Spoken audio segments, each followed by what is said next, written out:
2025 was a year of great debates. Let's react to some of the best moments.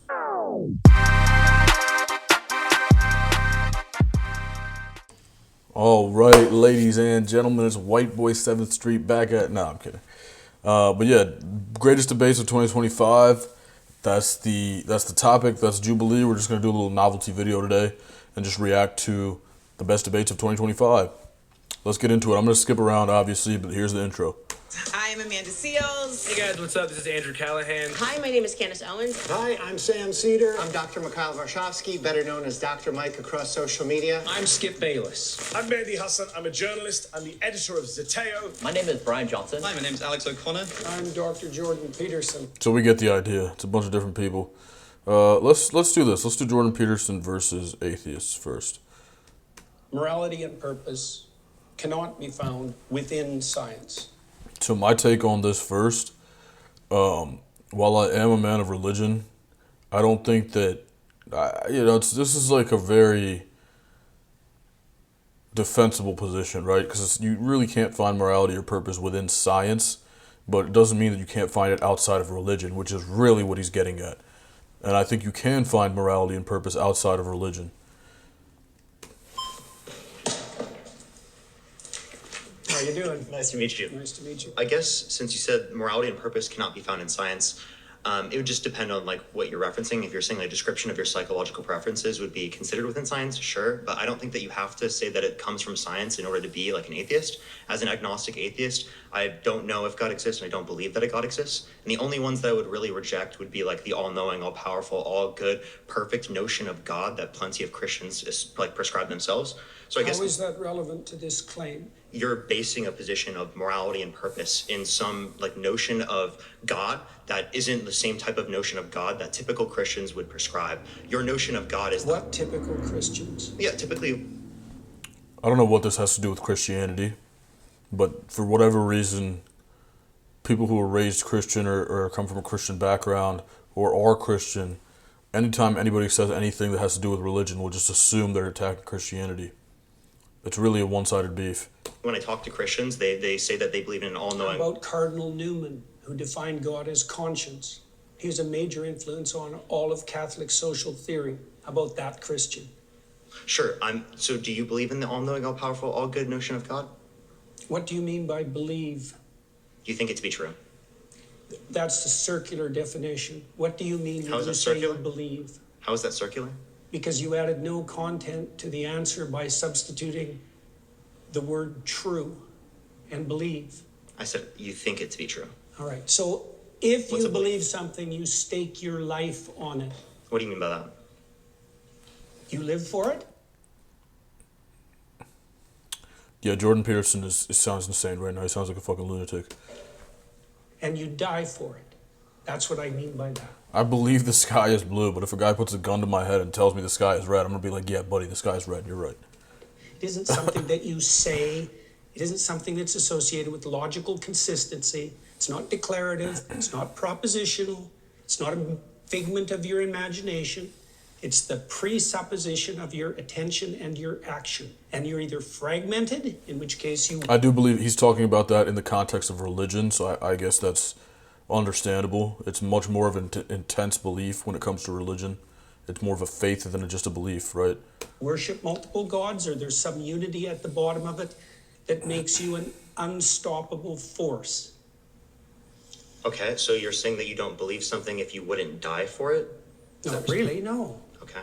So then, how would you define belief? Something you say? Okay, so I explain. Like, I could believe it is the case that this pen exists, but if someone like threatened my life, right, I would lie in order to be able to save my life, right? Like, I think you would do. That's funny. Yeah, I mean, literally. That too. You wouldn't lie to save your life. Don't be so sure. You wouldn't lie to save your life. How much do you know about me? I didn't lie to save my career. I didn't lie to save my clinical practice. Would you lie to like save your children, your mom, your dad? I don't think lying would save them.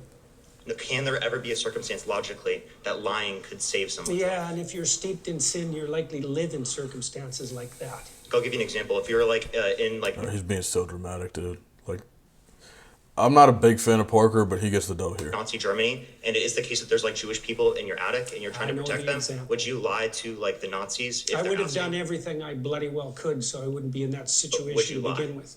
It's a hypothetical and it's You not can't answer answerable. hypotheticals? No, I can't answer a hypothetical like What? that because Did it's you eat far. today?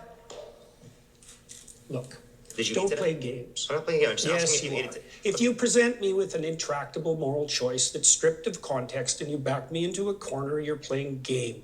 I just told you. That's fair, though. I think Peterson's being ridiculous right now. Like, his whole tone and everything, he's being overly dramatic and just weird. But Parker specifically and Dean and these guys literally love doing this because in reality, their points suck a lot of the time. So they would rather fight you on this. You know, they want to examine your position and attack using the slippery slope fallacy. It's so many fallacies what he's doing, right? It's slippery slope because you're saying, oh, well, if you lie in this situation, then da-da-da. And then it's also a straw man, right? So it's just what he's doing is he's attacking this fictitious position that he's created. And he's saying he's doing that in the interest of examining Jordan Peterson's position. It's not the case. It's just bullshit. And it doesn't help with the ideology discussion at all. It actually detracts from it to a great degree. I would do everything that I could to make sure that I'm never in that situation. By the time you've got there, you've made so many mistakes that there's nothing you can do. Now, at the same time, people will lie just to prove a point. Like, for example, somebody will, like, if you ask them, okay, well, would you lie if somebody said this pen wasn't a real pen or some shit, and they were going to kill you just to save your life, would you lie? And the guy might just be like, no, like, I would die over that pen. And then it's like, okay, well, now the discussion's just... If both parties were honest, they wouldn't have to draw these extreme hypotheticals. So I kind of get it. I mean, I don't know. It's just... It's ridiculous what happens in the debate space. It is such a farce. This is such a joke, dude. It isn't a sin. Being born in Nazi Germany and trying to protect people that you care about. Like, there could be a Jewish friend that you have, and you You see how now they're not talking about God or science. They're talking about some random shit. want to protect them. That's how the conversation devolves. I think you should have just them in give your up on attic. that line of questioning. Give up on just like trying to clarify your position? Because I you don't did like, are you like clarify. uncomfortable with me asking this question? It's just a basic hypothetical. Like, I could ask you. It's just a basic Yeah, yeah. hypothetical Like, where you're like you if you put Jews' lives at stake in Nazi Germany. That's just a basic hypothetical. obviously you would lie in that scenario to save their life, but you're like not trying to answer this question for some reason. I just told you why. Are you anti-fascist? Like, so you're Why are you anti-fascist? asking that? I was just asking, just clarifying. But like, okay, again, you're not answering this hypothetical because you know it shows that you clearly would lie to save I'm someone's life. answering it in Obviously, a that's not manner what you truth don't is. find acceptable. Obviously, because I care about you're- truth. I wouldn't be in that scenario. Obviously, right? Logically, because that's No. already happened. Like, that's in the past. You don't have a time travel device. We're bringing this logical hypothetical up to show you that in some circumstances that do happen within the real world, you would lie to save people's lives. So your definition of truth isn't actually how we're typically using it. So what you're trying to do is you're trying to muddy the waters when I ask you, like, do you believe this? Do you think this to be true? So you don't actually have to answer the questions. And plenty of Christians don't like that because they clearly see that you don't really like want to be associated with I can Christianity. in that imagine respect. that I was in a situation where the best I could do as a consequence of my previous mistakes was to tell the least amount of lie I could manage. But fine. that would likely indicate that I had made all sorts of catastrophic errors on my way there. So Right. you would lie to save someone's life. So again, you do believe it to be true in that circumstance, even though you like lied in that scenario. So Not clearly that's not without what the you see to be true. context that I put it in. You were not willing to I die for it. said- You were not willing to let other people die for it. So that's not what you see to be true then, seemingly. You're doing exactly what I said you were doing at the beginning of the conversation. You're generating an impossible, restricted, hypothetical with no He is doing that. precursors to back me into a... But you also did refuse to answer the question about the pen. So then that's where that conversation went. It's impossible. Is there something contradictory? You see how this is now the timer's up. It's over and this is a shit debate. So great job, both parties. Let's see what Candace Owens has to say. Got it? Nice to meet you. Yeah, nice to meet you. Nice to meet Nice to you. meet you. Okay, Peterson got slaughtered there, not gonna lie. so you say that women are more fulfilled at home with kids than going out into the workforce or getting educated, but that just really doesn't bear out when you look at the stats, when you look at how First of all, anybody's more fulfilled at home with kids, raising kids. It's not just women. I would love to just raise kids, stay at home, have enough money to just do things that fulfill me and things I enjoy. That would be a dream. working mothers are way less likely to be in poverty. Maternal education is the #1 predictor of childhood outcomes, better scores, getting higher incomes in the future, fewer behavioral problems, better mental health. So it's weird to me and college educated women are least likely to get divorced, and they're the only women, the top 10% of women in socioeconomic, the top 10% of women are the only women whose marriage rates are going up. So they're getting married, they're staying married, and their kids are doing better. When you look at stay-at-home mothers, you see that they're more likely to report being depressed, they're more likely to Chat, I don't know about you, but I like that other angle better. report having anxiety and anger and all these types of things. So how can you say that? Seems like a woman, if you want to get married and have kids, you should go to college and have a career. So it sounds to me like we are looking at totally different statistics, because everything that you said, I've actually read the exact opposite. I'm glad we're on a fact check show with you. Right, exactly. Oh, it's so exciting. That's going to be amazing. Okay, because I know, like I said, I think what we're talking about is that there was this widespread report on female happiness, and I know that it was formally debunked, and it was. That's not what I'm talking about. Pew Research, Right. University of California. In fact, working mothers today spend more time with their children than women did in the 1960s that were at home. Okay, well, women that are at home are obviously spending more time with their children than the people who Yeah, what? How does that work? How are you, what? are at work And their today. children are not faring off any better, and they're faring off worse. How are you So at least they're debating the facts. This is a substantive argument. measuring their children faring off worse? How likely they are to higher incomes, better scores, fewer health problems, fewer behavioral issues, and better mental. So the just to get back to the claim that I'm making here is that it is obvious that women who have children are going to be more fulfilled. How is right? that obvious? Because you said so? No, it's not obvious because I said so. It's because when you look at all the statistics in terms of women who are choosing not to have families, they are, as the person who just sat here before you mentioned, they are suffering from more depression. They're suffering from more anxiety. When you look at you people can't just who say voluntarily don't have children, no, I'm not saying that, but that's not true. Okay, it is true. It is actually true that women who are choosing their careers over starting families are finding themselves leaning more onto medicines like Xanax, anxiety-inducing medicines, and depression because they suspended that time frame where women. Oh, buddy. I think I'm on Candace's side on this. I don't think any person could possibly enjoy a career more than raising kids, their own children, and spending time with their family and their kin. I don't see how that's even possible. So, I mean, if you strip the word women out of this and insert person, human, people, whatever, it's just an obvious statement. No career will give people as much joy and fulfillment as raising children. Duh. Would you rather go sit in a fucking cubicle than raise your kids? Play catch, train them, teach them things, like cook, hang out, watch movies together, whatever, walk the dog, exercise, like, come on, bro, it's not a comparison. Really should be looking to find a partner and to start a family because they were instead pursuing their careers. Then why are they there has better been off? it is a dishonest, it's totally a dishonest narrative that men and women want the same things out of life. We don't. We absolutely do not want the same things out of life. In fact, we don't even measure success the same. Men and women don't even measure success the same. So, okay? but tell me how the women who are working and getting educated, why are they faring off better in all of these? I am telling you that I do not believe they are faring off better in all of these measures. Okay, so they're disagreeing on the facts. This is not my battle to fight, right? I am not a woman. Let's move on. Let's see if there's any interesting topics. So Skip Bayless, I've actually seen this and reacted to it before, so we're gonna move past that as well. I've also reacted to this.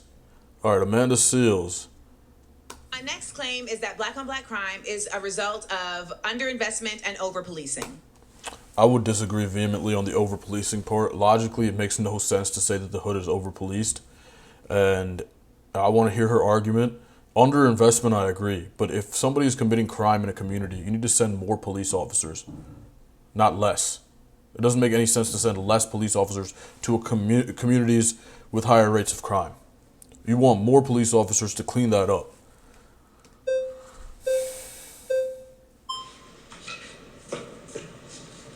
So you say that black on black crime is due to underfunding and overpolicing, essentially. Yes. I actually don't necessarily disagree with one of those. I think that, however, the government, who do you think should be responsible for the funding piece of the black community? Should that be something that the government should step into, or should that be something that we as black people need to handle ourselves? Dr. Jordan Peterson and even Thomas Sowell and several others have stated one thing, that poverty and crime, there's a positive correlation. There's also a positive correlation in the black community of absentee fatherism being one of the root causes leading into criminality. Black males that grew up without a father are 10 times more likely to engage in criminal activity. And so I think one of the... Can I put a pin right there and ask you a question? Ask me whatever you like. What is the root cause of there being less fathers present? Bad decision making on the part of the fathers. We live in a patriarchal He snaps. system. Like it or not, men have dominated the socioeconomic, economic, and political power of this country and the world since our existence. So our bad decision-making, especially when we focus on the black community, is the root cause of fatherlessness. What type of decisions? I would have said he snapped, but he is actively snapping, so he snaps. Not marrying Therefore, the women we decide to lay down and snaps. have children with. Not being careful with the seeds that we plant in women. No woman can get pregnant without a man planting his seed inside of her. So therefore... So it's marriage. Well, that's a part of it. That's marriage is a part of it. Okay. But the true piece that I'm looking at is connectedness between familial units. The black community was at its economically strongest while being at its poorest during the segregation era. Prior to 1968, Dr. Martin Luther King in his last speech said that we have an annual income of more than $30 billion a year, which is more than all of the exports of Canada and more than all of the exports of the United States and more than the national budget of Canada. That was when we... His delivery. We were economically at our poorest. Yet 85% of our black children were growing up with a father in the home. There was less black on black crime. There was less disenfranchisement. Why was there less black on black crime? Because we needed to live together. We had to stick by each other. We had to stick What by was each there other. also less of? I'm not sure where you're leading. That's a leading question. I don't like those. You don't like this? I don't like leading questions. No. I like direct stuff. So essentially, when we were living in our own communities, we were also policing our own communities. So we were not being used as statistics. This is the separatist argument, which I actually think has a lot of merit. It's very underrated. She's saying that, you know, when black people were in charge and had agency over their own communities, the communities did better because there was, she's alleging interference, essentially, from the establishment into black communities. I don't think you can really argue against that. In the same way to determine how resources were provided to our own communities. When we were going to the government saying, hey, we deserve because we are supposed to be separate but equal, we weren't saying, hey, we want to be with y'all. We were essentially saying, we want what you are stating we deserve. And that is... When has the government ever been honest with black people, right? Or minorities in general? 40 acres and a mule never happened. Separate but equal never happened. What all of the efforts of the civil rights movement has been. It's literally just been to say, you said when we got out of the Civil War that we would be considered citizens and all citizens should be getting equal access to these things. However, you are actively allowing the Klan to harm us. You are actively allowing... Who's killed more black people, the Klan or us? I would like to continue my... That's ridiculous. But you can't draw that comparison. That's terrible. Because you're talking about an external force coming in and messing with the community versus community issues within themselves. It's a completely different thing we're talking about. Of course, the crime rate in the hood per se is high. Statement. I let you speak uninterrupted. That doesn't justify the KKK coming in and lynching people. That's not okay. That's worse. That's worse, bro. Yes, maybe there's a community problem that needs to be fixed, right? If I were a member of this community, I would think that, we need to correct this together. But that doesn't mean that becomes more of a major focus than... see, look, I'm not going to argue for one or the other being a bigger problem. I'm just going to say that it doesn't justify the existence of the KKK. I don't think that's what he was saying either, but I'm just saying, like, when she brings up the KKK and says that the government should have stepped in, and he says... oh, well, black people kill more black people than the KKK. Come on, man. That's not good. That's not a good direction to take it. When we talk about this concept of who is harming us, we are really making a false claim when it comes to black on black crime, as if there isn't white on white crime. There's also this unnecessary effort to... Yeah, but proportionally, the black on black crime rates are higher, right? That's what the statistics show us.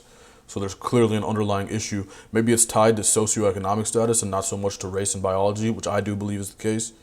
But there's, white on white crime, of course, there's everything on everything crime. That exists. But we look at statistics to determine trends and see where we need to focus our attention most. Try and pathologize black on black crime in a way that you don't try to pathologize white on white crime. There are white people killing each other every single day. Now they may... I agree. I think pathologizing, and basically, because a lot of the time when the black on black crime statistics come up, it's to blame black people and be like, oh, well, blah, blah, blah, they're criminals, da, da, da, da. That's erroneous. Like, logically, it's just false, right?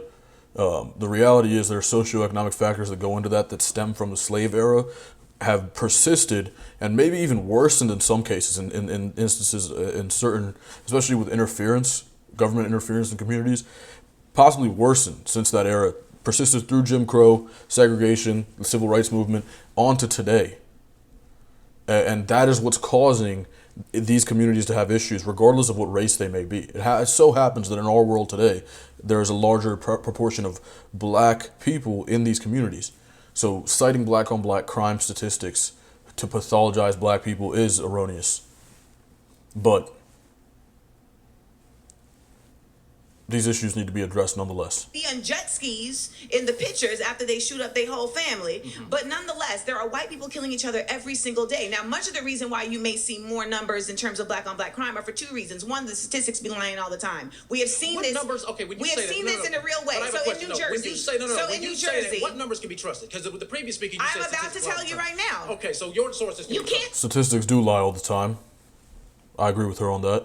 Such numbers. Statistics can be misleading. They can literally be false. I mean, anything can be published. Enough money, man, makes anything possible. I'm telling you. I've seen some crazy shit when it comes to numbers. Whether it be a coach fudging stats to make one of his players look worse so it looks like he was right for not playing him, saying he had way more turnovers than he had.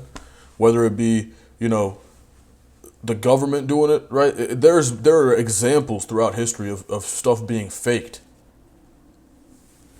No, I'm literally about to give you an example of numbers not being able to be trusted. Okay, talk to me. That's what I was doing.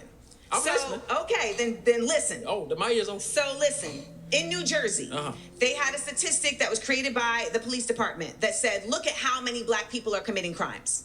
Look at how crazy this number is. These black people are so exorbitantly violent. Look at this.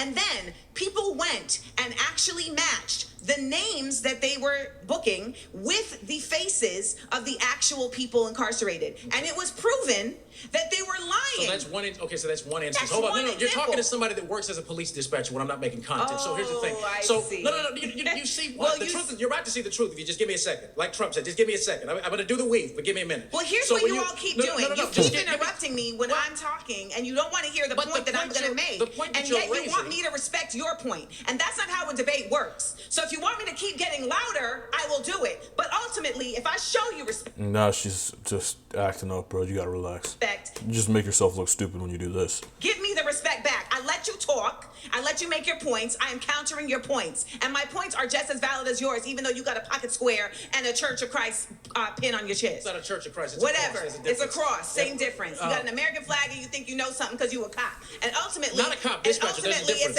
it's ACAB all day over here. So let me make that clear. But let me also add to my point. ACAB is not a defensible position. It's obviously just an exaggerated, moronic stance to take. So for even citing that, she loses credibility in my eyes.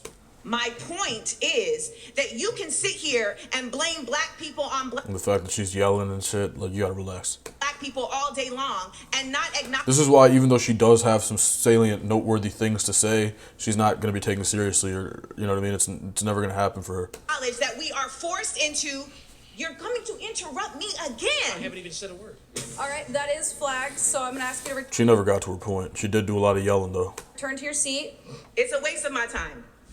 Y'all just want to be seen. I don't need to be seen. My first claim is Trump's attack on DEI hides his real goal, which is to give corporations more power.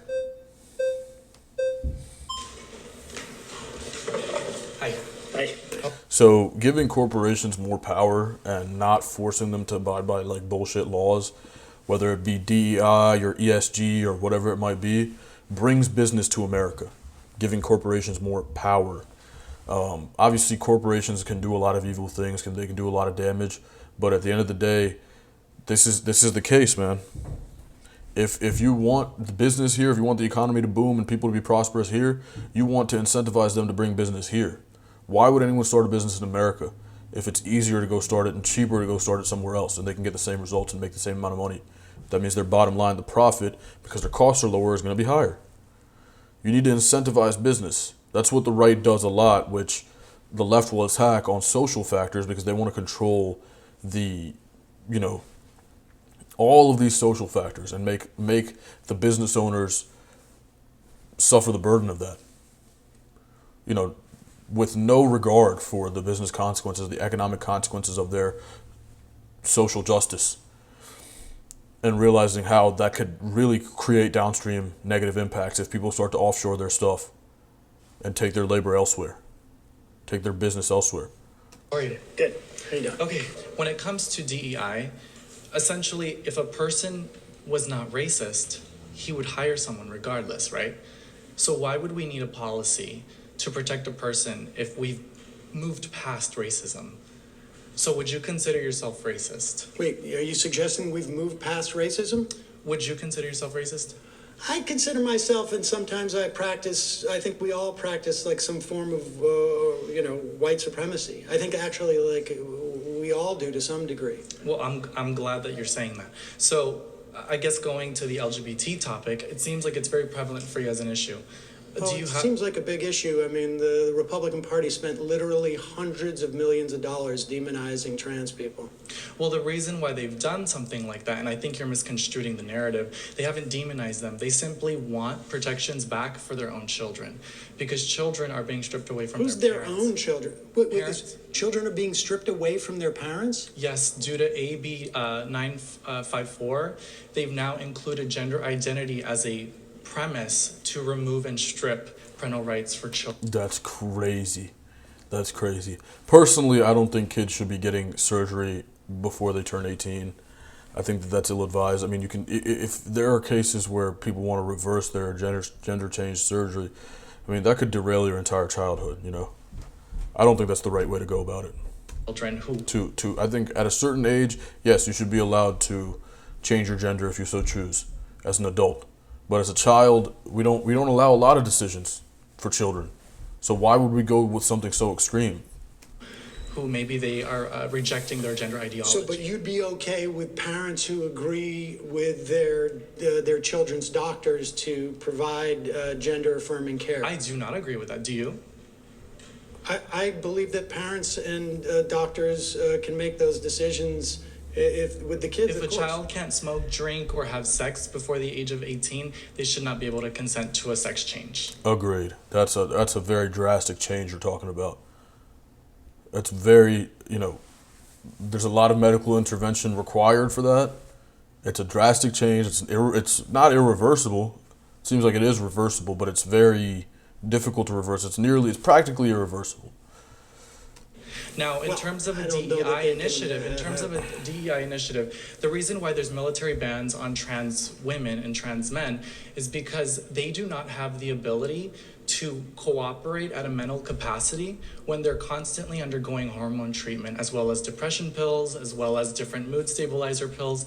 And so when you go out to combat, do you really think you're going to bring an ice cooler pack with your whether that be hormone estrogen or whatever it may be, while you're about to shoot someone of the opposing war? Well, the executive orders that Trump gave were DEIA orders that had to do with agencies that have nothing to do with the military. Yes, they do. Yes, they absolutely do. The FDA, they just revoked the ability of the Air Force to teach Air Force members about the Tuskegee Airmen. Well, what are we talking about here? Okay, well, that's nuts. I mean, it doesn't make any sense if that's real. That being said, I agree with brother here on a lot of what he's saying.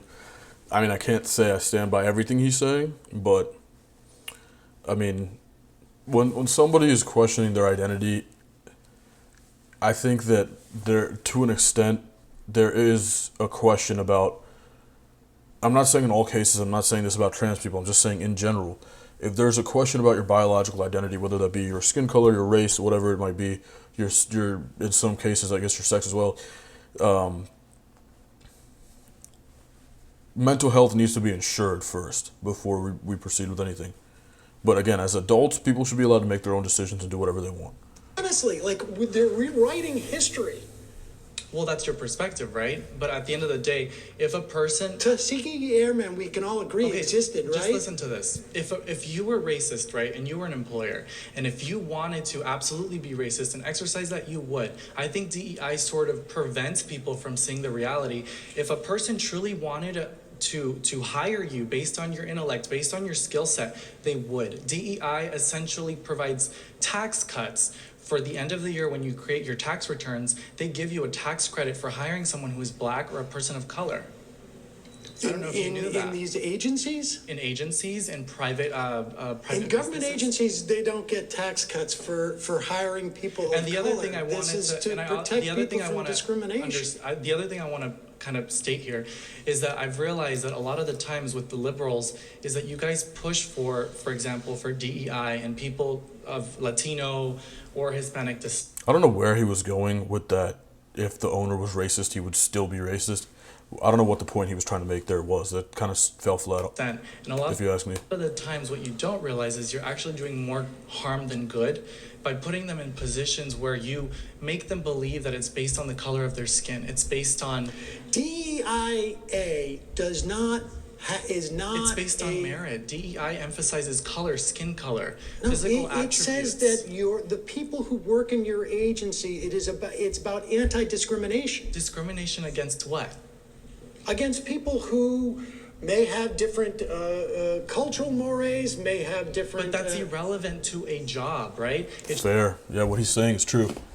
What he's saying is true. It's irrelevant to a job. If they can do it the best, they should do it the best. They should get the job.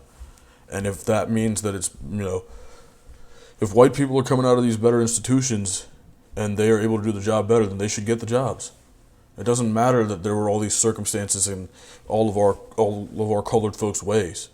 If anything, we should address the root cause. Why is it that we're not producing a good product? Why are our college-educated people not as good as the white college-educated people then? That's going to be what we have to address. We don't want to push ourselves into these positions we don't deserve. That's only going to result in further issues downstream. It should be based on merit, and that is the emphasis People here. get hired as a merit, but if you're... But there is plenty of nepotism. There's plenty of there's plenty of bullshit that white people do benefit from, right? So I get both sides of this. I think that, not white people, but people who are rich, right? Who have people who have the parents and uncles, etc., that have been in the system and have grown within the system in whatever industry and have positions of power. They can help their nephews and sons and daughters and whatever nieces out more. And the thing is, those people do tend to be proportionally more white.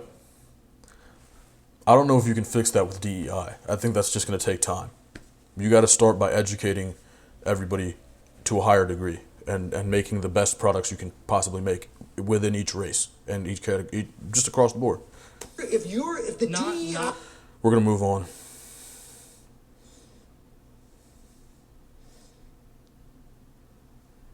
Let's see what this one's about. Brian Johnson versus skeptics.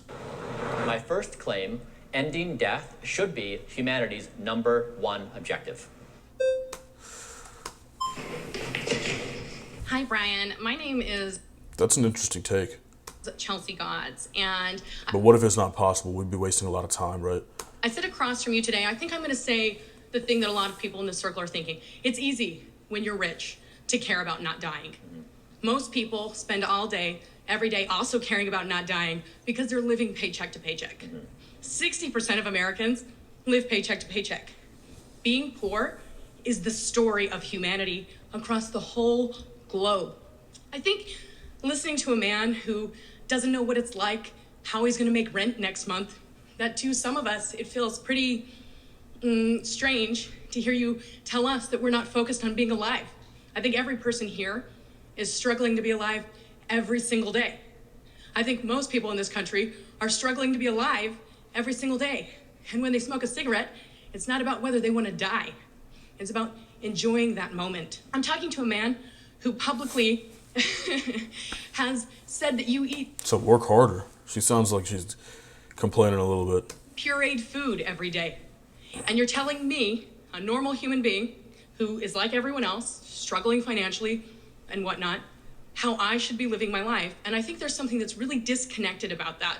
I also think that it's really false of you to claim that people are focusing their life on dying, when really all of us are focusing on surviving. That's why we're here. Every one of us is here today because we're surviving. We don't go to McDonald's and think, oh, this is killing me. We go to McDonald's because we don't have enough time in the day to make dinner.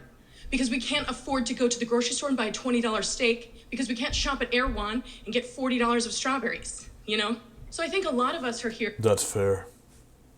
wondering, what does you, Money has a strong correlation with health. I do believe that.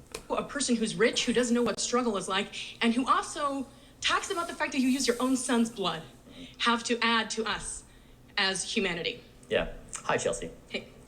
Yeah, I grew up with 4 other siblings, single mom. My mother made my clothes because we didn't have enough money for her to buy clothes for me. I went to school and I got made fun of because my clothes didn't fit and they were awkward. I didn't have money my entire life. I became an entrepreneur. I struggled for 14 years with no money whatsoever. So I understand what it He ate her up. feels like to have no money. I know what it feels like to be poor.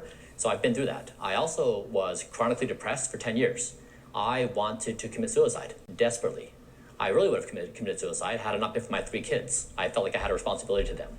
So I understand struggle. I understand pain. I was, 50 pounds overweight.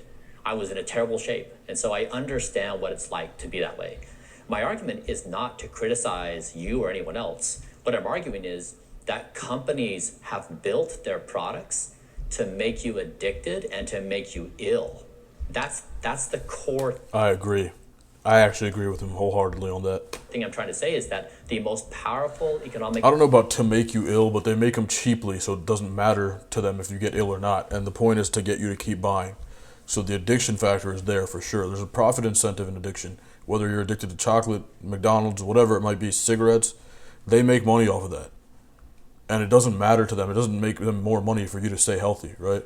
Maybe marginally it does. If you're healthy for longer, you can keep buying their product. But at the end of the day, if you're habitually buying McDonald's, chances are you're doing other shit that's going to fuck you up and you're going to die anyway. So they're not going to make it their responsibility. They're trying to drive profit.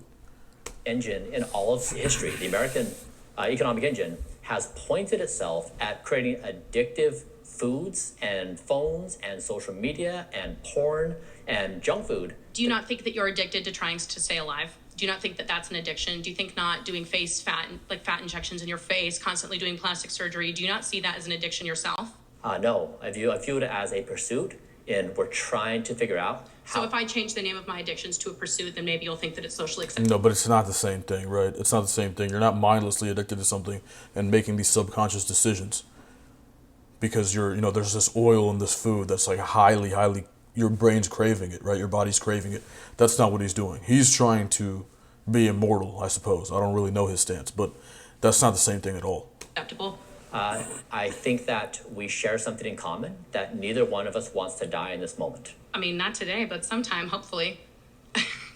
Hopefully. Yeah, and I think that a lot of people would change their opinion and want to exist if the conditions of society were not so brutal. It's not fair. What have you done to change those brutal conditions in society? You're a person who has literally hundreds of millions of dollars, and you spend $2 million every year trying to look younger. And honestly, you look your age. Yeah. Like, that's the reality. And I'm not... He looks pretty young, if you ask me. Not even the first person to say that.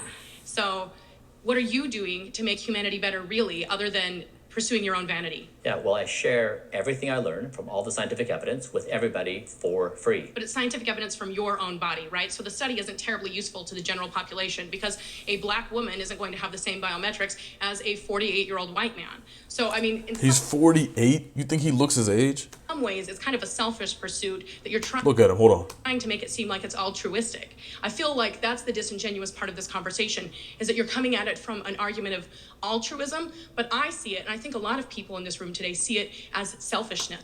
As vanity. She's arguing it's vanity. This guy does not look 48, man. He looks amazing. What? Come on, girl. Whatever he's doing is working. I need me some of that. And yeah, you can argue that he's vain, but if he's trying to prolong his lifespan and in the process he's making himself look younger, you know what I mean? And if that's his mission to get immortality, the secret to immortality, which by the way would probably be expensive as fuck. You'd probably have to be like a billionaire to get that, you know? So either way, we're all gonna die, most likely. But anyway. Greed to try and hold on to life as much as you can. So much so that you bragged about using your teenage son's blood, which I have to tell you, history's not going to be kind about that. Nobody. How do you know that? What if he volunteered the blood? Who knows? Like, I mean, she's leaping a lot, jumping to a lot of conclusions. What do you think? The Aki way. Thinks about that woman in the Turkish royalty who bathed in handmaiden's blood and has a positive feeling about that. I don't think anyone is going to read about you in the future and be like, oh, wasn't that great? Wasn't that awesome that Brian Johnson used his own teenage son's blood to make himself younger? No one's going to feel that way. So two things. One is the evidence is based upon population level evidence. It's not on Brian Johnson. It's not 48-year-old males. It's population level evidence where you can make conclusions like 7 to 8 hours a night of sleep is good for. And that's something that rich people get to do and poor people don't get to do. Do you think rich people are working overnight shifts? They're not. Yeah, you need to give me a little space to respond. Sure, of course. Okay, so you did the other thing you were saying about my son's blood. So the reason that came about is my father. Why are you working an overnight shift though? Like, can't you find another way? Can't you like spend a year getting educated on something and make more money in less time? It can't be that hard. I get it. That might sound hypocritical, but I just feel like there are many ways around these situations, these circumstances she's talking about. And you're working overnight. What about you sleep during the day? Are you telling me you're working 24 hours a day? Why did you put yourself in that situation? There's no way that a single adult human would need to work that much to support themselves. So you have children. Why do you have children if you're that broke? Like, what have you done to yourself? You know what I mean? She's complaining about bad decisions that she likely made. Bro, being poor sucks. I'm not saying being poor doesn't suck. But guess what? My grandparents, I use this all the time. My grandparents were born during colonization. In colonization, they were colonial peasants, essentially. I hate to call them that, but it's pretty much what they were. And my father, I mean, look, my father's side, my granddad was rich as fuck, okay? For an Indian dude. That was just the case. But my father he worked for Homeland Security for 18 years as a chief architect, made bank. My mom's a doctor. My maternal uncle, whose parents were like a headmaster in India and a housewife, makes close to $1 million a year in investment banking. How does that happen? How does that happen? You can't just blame all your issues on being poor. Or, I mean, you know, on your own, like, oh, I'm so unlucky. No, you're probably lazy. Truth is, you're probably lazy and probably a little bit stupid. I hate to say it, it's the truth. Is now in his early 70s. He has cognitive decline. He called me one day and he said, Brian, And by the way, I got beef with my family. But I'm just saying the example that this is the truth. Suffering that I can't now complete basic work projects. I'm losing my mind and I'm terrified. I'm not even arguing that my family are good people. I don't want to come on the internet and say that because we got beef, but terrified. I said, Dad, my team and I are doing research on cognitive decline. There's a new therapy of exchanging plasma. If it would be helpful to you, I'd be happy to do this. So I did the plasma exchange for my dad because he's losing his mind. Now my son said, hey, Brian, or Dad, if you're doing this, I'm happy to do it too. We'll make it a tri-generational thing. It wasn't me and my son. It was me doing it for my father. The press, of course, makes headlines of that, and they make you believe that I'm a nefarious actor. That's not the case. But it's not really just the press doing that, because you walked into this room and that was one of the very first things you said about yourself. You wore it like a badge of honor. And I think that you do that because it's controversial. To sit there and say that that label is given to you by the press is a little bit disingenuous because you gave that label to yourself. And you did it to be shocking. You did it to make headlines yourself. So to put that onto the press, I actually think is really disingenuous. Thanks. All right, so that was good. That was a lot of clips. I mean, it was good stuff. Some good debate topics for sure. 2025 was a good debate year for Jubilee. I'm glad to have reacted to this. Guys, like, comment, subscribe. Let me know what I should react to next, all right? All right, peace and love.